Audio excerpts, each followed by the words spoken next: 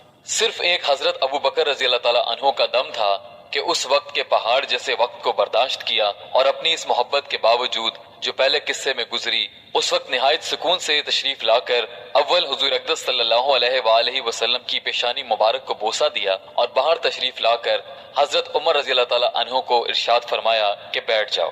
اس کے بعد خطبہ پڑھا جس کا حاصل یہ تھا کہ جو شخص محمد کی پرستش کرتا ہو وہ جان لے کہ حضور صلی اللہ علیہ وآلہ وسلم کا وصال ہو چکا، لیکن جو شخص اللہ کی پرستش کرتا ہو وہ سمجھ لے کہ اللہ تعالی شانہ زندہ ہیں اور ہمیشہ رہنے والے ہیں۔